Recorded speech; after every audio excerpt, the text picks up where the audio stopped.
welcome our next guest, author of the new book, Do What You Said You Would Do, Congressman Jim Jordan from Ohio. Congressman, always good to see you, my friend. Look, help us break down what is happening to this nation that we love. Really, things just falling apart in the administration that just doesn't seem to get it. You know, great monologue you had there. Look, the world is a safer and better place when America leads, with the values that make our country special. When we lead, and I always say you can't lead militarily, you can't lead diplomatically if you don't lead economically. And right now, all the economic signs are bad because the Democrats' economic plan is literally the dumbest plan I've ever seen. Lock down the economy, spend like crazy, pay people not to work, and now this week they're getting ready to pass legislation for all those people who have been working. We're going to raise your taxes. Such a deal. So I thought right on target what you said. We don't have the respect around the world. We have messed up the border. We have messed up inflation. Crime is up in every major urban area, and on you can go with the Biden administration. And that doesn't even count what they're doing to our liberties, what they're doing to the First Amendment. You talked about the vaccine mandate and what the Fifth Circuit has ruled. So it's a tough time, but Americans will rise to the challenge, and we'll fight it back. Absolutely. To that point, you talk about what's happening abroad, these decisions that we have made. We have gone from energy independent to energy dependent in record time. People have to forget it's less than a year on the job right now. We're already begging OPEC to drill for more oil.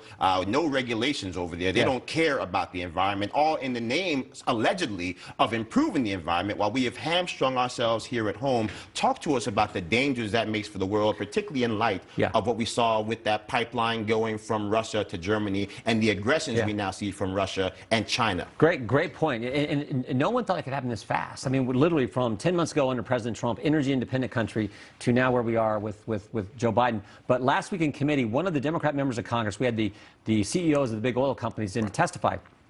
A Democrat member from California went to each of the CEOs, Chevron, Mobil, we had BP, Exxon. He said to these guys, badgered him, will you pledge to decrease production? And I'm like, this is the dumbest thing I've ever heard. You're badgering American companies to decrease production now at the same time the President of the United States is begging OPEC to increase production. And I said to him, I said, what do you want, $8 gasoline for the families of this great country? So this is how out of touch they are and how committed they are to their leftist agenda and big government control. And the impacts obviously are felt by regular Americans, like I get the privilege of representing in the 4th District of Ohio. But the good news is the American people, I think, are waking up. We saw this play out in Virginia a week ago. They're saying, time out on all this BS. We don't like this craziness that we see, and we're going to push back, and God bless them for doing so. Absolutely. I think people have never forgot the fact that the largest constituency is not Republican or Democrat, but parents. I think we might soon find out that an even more robust constituency that doesn't take any wooden nickels are going to be seniors who might find themselves going bankrupt, trying to pay for those heating costs this winter, trying to make sure they can actually keep enough food on that kitchen table because that fixed income is shrinking as a result of this drunken spending that we see down in D.C. Everything costs more. You want to buy a home, it's going to cost more. You want to rent an apartment, it's going to cost more. You want to put food on the table, which we all obviously have to do, it's going to cost more. If you want to put gas in your car, going to cost more. You want to buy a turkey for Thanksgiving, going to cost more. You want to buy Christmas presents, going to cost more, is costing more, and Americans understand it. So, yeah, they're going to push back. It turns out when you run a campaign where you have 30-year high inflation and you tell parents that government's smarter than them, voters don't like that too much. And they spoke up loud and clear. And when you tell people in urban areas, we're going to defund the police, turns out voters don't like that too much. And they say, no, we're not going to tolerate that. So that is the good sign. And this country, the people of this great country have always risen to the occasion. I think we're going to do it again.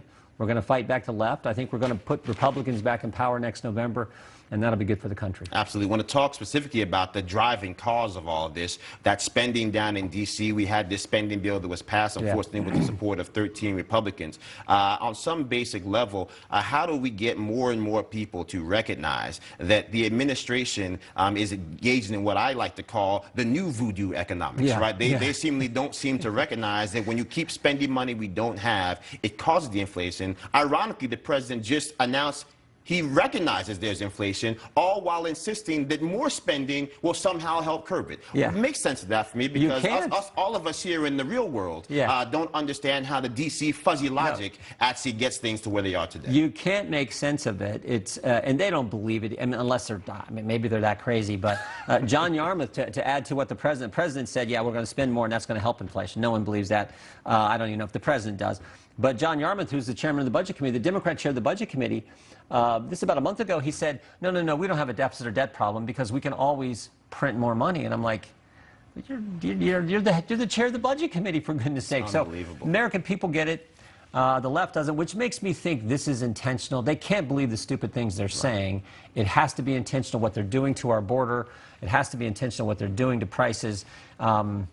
And I guess I come to that conclusion because this is just where the left wants. They want more control. They are on this accelerated march to communism, which is frightening, and it's why we have to fight them, and it's why what you're doing is so important, pointing out these truths and these facts to the American people. Absolutely. Well, I think also brings us to some of the things you talked about in your book, right? Again, finding ways that we can, outside of our even normal scope of influence, to bring that message of truth and prosperity to the American people. Yeah. Talk to us about the inspiration for writing that book, why it's so important right now, particularly, again, as we see the betrayal of sovereignty on our southern border, with, again, not just the people coming across the border, but the fentanyl-laced counterfeit drugs that are killing our young people in small towns all across this country, mothers, fathers weeping because we don't have the political will to do what we know is required. Yeah, well, the title is real simple. I say we make the job too complicated. What did you tell the voters you were going to do when you put your name on the ballot and you ran for the office? If you win, do what you said you would do. In the history of this great country, only about 12,000 people have ever had the privilege to serve in the United States Congress. Right. If you get that opportunity, if you get that privilege, go do what you told the voters, what they elected you to do. And I write a lot about in the book, the guy who did that better than anyone was President Trump.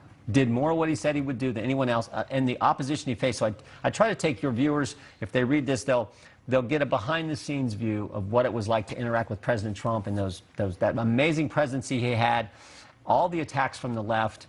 I get into some stories a lot about the impeachment when my colleagues stormed the bunker in the basement and I was already in there because we were doing the depositions and Adam Schiff gets all mad, and so there'll be interesting things there, and we talk about freedom. I mean, the formation of the Freedom Caucus and how that started, why we did it, and I tell folks I wrote every single word of it. I'm old and old-fashioned, the old yellow legal pad out longhand, and so it's available for pre-order now. Will be out in 10 days. Well, I'm